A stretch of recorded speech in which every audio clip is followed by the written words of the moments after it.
Hey everybody! So today we're going to be talking about the North and South nodes in the signs of Pisces and Virgo.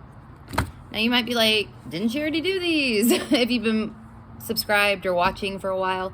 I have. I did already do these. However, I did them out in the fucking garage and I didn't like the backdrop. You can see like the generator and bullshit. So I'm like, okay, we're going to redo some of these that were done out in the garage. So that's why I'm redoing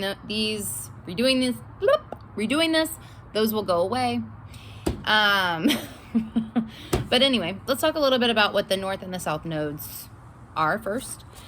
The South node is thought of as like where you're coming from a previous lifetime, by sign and house and aspects made. This is something that the South node is where we're comfortable. That doesn't necessarily mean that we like it or that it's good for us, but we are comfortable there. It is known, it is familiar, we understand it. And also, another thing you'd want to look at with this is the planetary ruler of the South node, where it falls by sign and house and aspects made. But South node is just comfortable, but not always good or easy. If you don't like the notion of past lives, you can think about the South node as just what you come into this lifetime comfortable with, like where you're comfortable, how you're comfortable operating. You can think about it like that too. But the goal with the North and the South nodes is to move towards the North node. Keeping the gifts of the South node. There usually are gifts from the South node. Every once in a while, you'll see a chart where it's like, this person clearly needs to move completely away from their South node to their North node. A lot of the time it's about balance though. So as we evolve, we are evolving into our North node. The North node is one of our soul's missions this time around, something our soul wanted to grow into, to evolve into. The Pluto polarity point is another one that you could look at for this too. I like to look at both in tandem when I do like past life readings and what you wanted to grow into in this lifetime. But the North node is one of the energy by sign house aspects made tends to show what we wanted to, grow into. And you'd also want to look at the planetary ruler of the North node by sign and house and aspects made to flesh that story out even further. Now, when you're looking at the South node story, say, the house tends to be like the backdrop of one's previous lifetime. I believe in past life, so I'm going to be talking about it from that lens. You don't have to think about it like that if you don't want to, but I'm going to talk about it from that angle. That the house tends to show the areas of life where the person comes from, like was a big deal in their life, in their past life. Say like if you got the South node in the 10th house, you might be looking at career, public spheres of life, things like that being a big deal. And then the sign that the South node falls in tends to show how we are comfortable functioning, how we are most comfortable operating. Sometimes we might find that we really identify with our South node sign in some way. That's not universal, but a lot of the time there is like a feeling of really understanding that sign energy. So let's start with the South node in Virgo. Okay, so taking the house and everything else out of the equation. If you have the South node in Virgo, and you always want to kind of veer just a little bit more on the challenging end of things with the South node. Even if the South node story looks really, really nice and pretty and beautiful and all that shit, you still want to veer on the end, things being more challenging, because the South node, there's always hangups with the South node. There will always be hangups. So that's why we kind of veer that way. Jesus Christ, it's windy. That's why you want to kind of veer that way with it when you read it. But if you've got a South node in Virgo, you might be looking at somebody who was very helpful in a previous lifetime, or just comes into this lifetime as being very helpful, being very service oriented. responsible, analytical, pragmatic, perfectionist. South Node and Virgo people, there usually is something. This is not universal, but I do find that oftentimes there is something with perfection going on. And it might be like the way that they think about perfection, the way that they feel like they need to be perfect or be seen as perfect. There usually is some kind of hang up, or they try to be as perfect as they can be. There usually is some kind of something or another with perfection or something along those lines. Virgo energy, Virgo is very, very helpful energy, and it does want to serve. It can also feel very guilty though when it's not able to do all the help or give all the help and all the service that it feels like it should. So there is guilt. There does tend to be some kind of, not universal, but a lot of the time there is guilt with Virgo South nodes, like they just can't do enough, or they're not perfect enough, or they're not helpful enough. And oftentimes it's not necessary for them to feel this way, but this does tend to be there. There might be too much judgment. This could be self-judgment. This could be judgment of others. Virgo energy is critical, and it is judgmental. So that's not always a bad thing. Sometimes judgment is a good thing, but it can veer off into the realm of not being so great. Anxiety is another one. Virgo energy, because it's ruled by Mercury, is more anxious, is a little bit more anxious. So you might be looking at all of these. Detail oriented is another one. You might be looking at all these kinds of ways that you or the person with the South Node in Virgo might feel most comfortable functioning, how you might feel most comfortable functioning. You could plug in a lot of different Virgo keywords, and which ones you might want to go with would depend on where Mercury falls in the chart by sign, house, and aspects made. But the sign of the South Node is how the person might feel most comfortable functioning. How.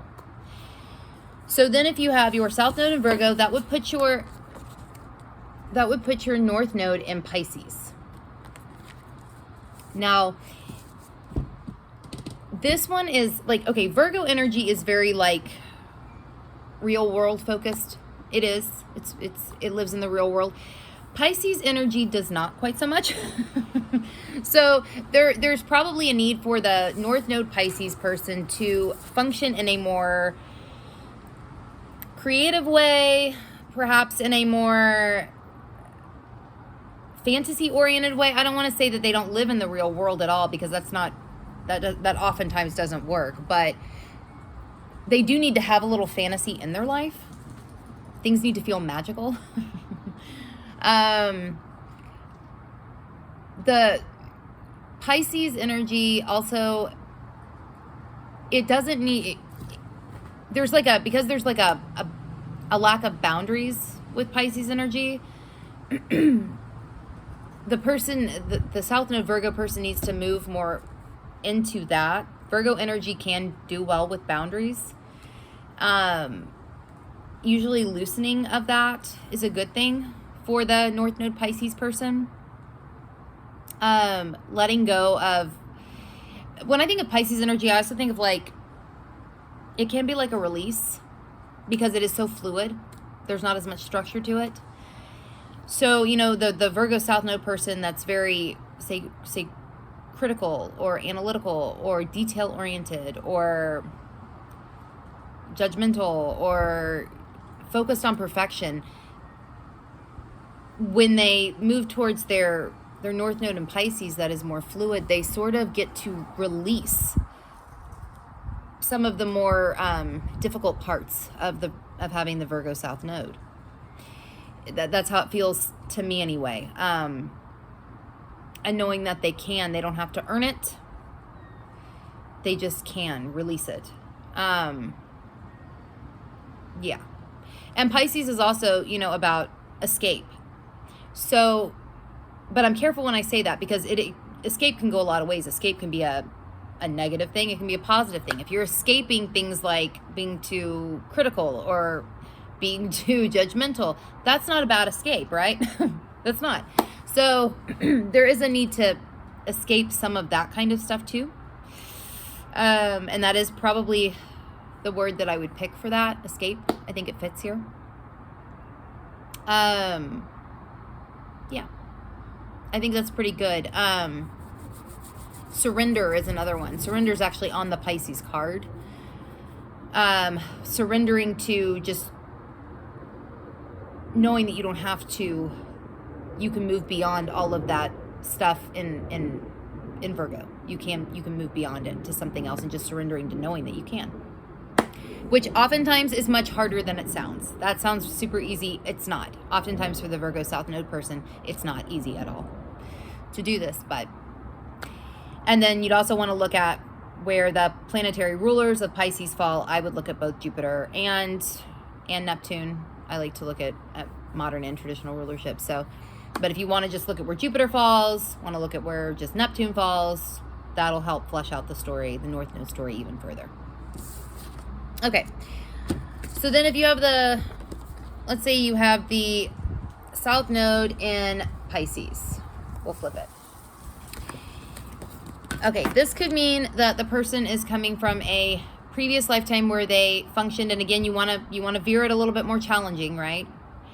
So perhaps the person with the South Node in Pisces functioned in a less realistic way. Perhaps they functioned in a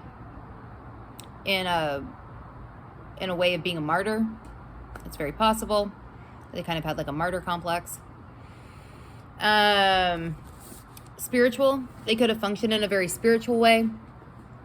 Though something about it, there might be some kind of hang up with that. Maybe it took over too much of their life. You can play with that a lot of different ways. The person might have been very compassionate, but that could have been to their detriment. Sometimes having too much compassion isn't such a good thing for the person.